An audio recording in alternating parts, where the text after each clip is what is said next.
मोइन भी लगातार हमारे साथ बने हुए हैं। मोइन, जिस तरीके से ये पूरा स्नान चल रहा है, कल पहला शाही स्नान होगा, अखाड़ों में किस तरीके की तैयारियां चल रही हैं? क्योंकि वहां से जो कल भव्यता के साथ अखाड़े निकलेंगे उसकी तैयारी 24 घंटे पहले शुरू हो जाती है, तो उस क्षेत्र में क्या हलचल है अखाड़ों में, अखाड़ों के भक्तों में और संतों में?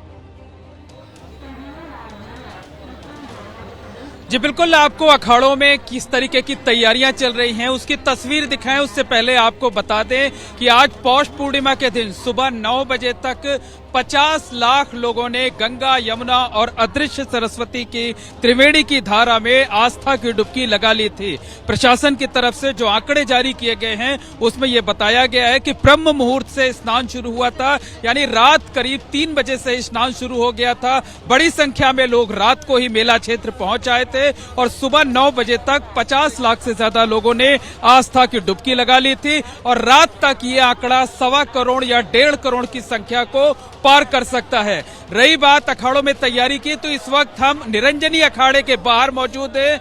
जो लोग आस्था की डुबकी लगा रहे हैं वो उसके बाद अखाड़ों की तरफ का रुख कर रहे हैं। यहाँ जो नागा सन्यासी हैं, जो दूसरे संत महात्मा हैं, उनसे आशीर्वाद ले रहे हैं, उनके दर्शन कर रहे हैं और अखाड़ों में एक तरफ जो श्रद्धालु हैं उन्हें आशीर्वाद दिया जा रहा है, तो दूसरी तरफ कल के शाही स्नान की तैयारी की जा रही है और अखाड़ों के जो शाही स्नान का क्रम होगा वो भी जारी हो गया है, वो शेड्यूल भी जारी हो गया है। कल सबसे पहले महानिर्वाणी अखाड़ा, जिसका मुख्यालय प्रयागराज है, वो शाही स्नान के लिए, जिसे अब अमृत स्नान कहा जा रहा है, उसके लिए निकलेगा। हम अपने दर्शकों को, एबीपी न्यूज के दर्शकों को बता दें कि सुबह 5:15 पर महानिर्वाणी अखाड़ा और अटल अखाड़ा महाकुंभ क्षेत्र से अपनी छावनी से प्रवेश करेगा, यहां से रवाना होगा और 1 घंटे का सफर तय करेगा। 6:15 बजे पहुंचेगा संगम पर और 40 मिनट का समय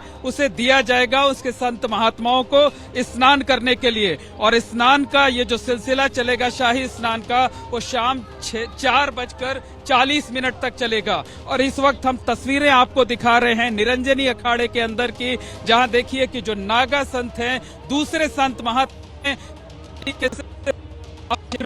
हुए हैं, रमा रहे हैं, साथ ही बिल्कुल मोइन, तो देखिए अब जो शेड्यूल आपने बताया बड़ा महत्वपूर्ण है कि कल 5:15 बजे महानिर्वाणी अखाड़ा वहां से निकलेगा अटल अखाड़े के साथ। और प्रयागराज में ये परंपरा है कि महानिर्वाणी अखाड़ा पहले स्नान करता है। ऐसे चारों कुंभों में अलग अलग समायोजन अखाड़ों के बीच है, अपनी स्थायी व्यवस्था है।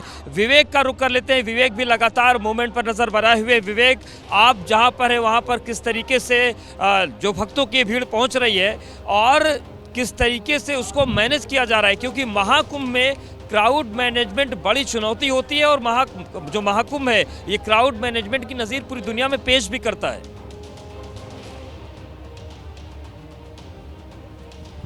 जब बिल्कुल देखिए, क्राउड मैनेजमेंट अपने आप में बड़ी चुनौती है, पर अगर तस्वीरें आपको दिखाऊं सीधे यहाँ का, अगर आप 360 डिग्री व्यू अगर आप देखें तो यहाँ पर बड़ी संख्या में लोग हैं, लेकिन उसके बावजूद चूंकि इस बार कुंभ का जो मेला क्षेत्र है वो बढ़ाया गया है और बड़ी संख्या में श्रद्धालु अलग अलग जगहों से आए हैं, लेकिन इतनी स्पेस है कि चीज़ें अपने आप बड़ी वेल मैनेज फिलहाल दिखाई दे रही हैं। लोग अलग अलग जगहों से जो आ रहे हैं वो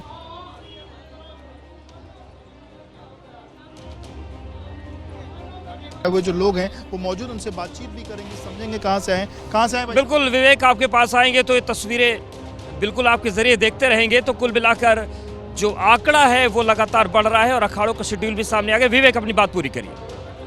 क्राउड जो जैसे धक्के पे धक्का लग रहा था पिछली बार, ऐसा बिल्कुल नहीं है और बहुत अच्छा मैनेजमेंट है।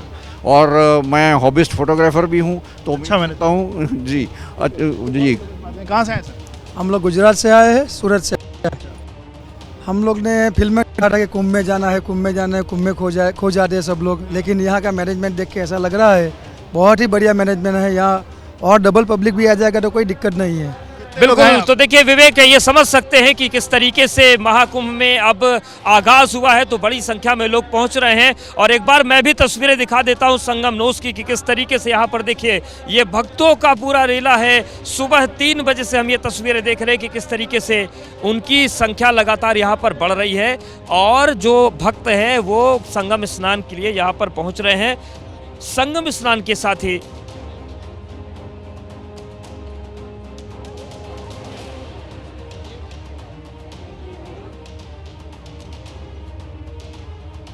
यहाँ पर ये लगातार ये इंश्योर किया जा रहा है कि सिक्योरिटी की जो पूरी चीज़ें वो बनी रहे।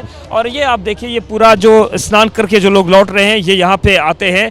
यहाँ से थोड़ी दूरी पर, मतलब कुछ 200-300 कदम की दूरी पर गंगा, यमुना और सरस्वती का जो संगम है वहाँ पर वो मौजूद है और वहीं पर ये पुण्य की डुबकी लगती है। लोग गंगा जल यहाँ से लेकर जाते हैं। और सबसे महत्वपूर्ण बात यह है कि जब अखाड़ों का शेड्यूल सामने आ गया है, अब ये स्पष्ट हो गया है कि 5:15 बजे शुरू होगा स्नान।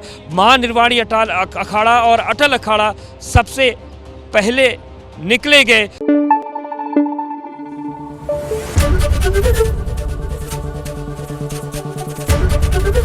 एबीपी न्यूज आपको रखे आगे।